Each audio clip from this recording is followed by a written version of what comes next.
Hi, this is Greg from Greg's Bass Shed. Here's another one of my backing tracks. And this one's a jazz blues in A, medium swing, so you can practice your walking lines over it. More often than not, you'll find that jazz blues pieces are in B flat and F.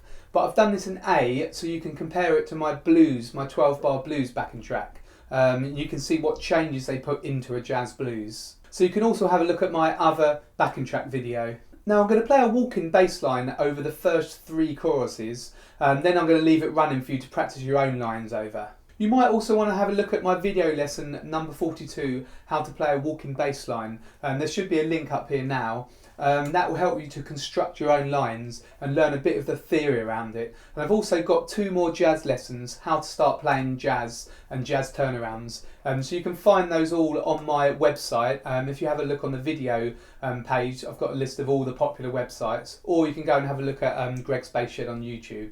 All the links are below in the description box. I've also done a PDF where I've written out my 3 choruses of my bass line, and also I've got a PDF of the chord sequence, which will be really handy for you. I've done it with tab as well, so if you want those, again follow the link in the description box below and I'll email those to you.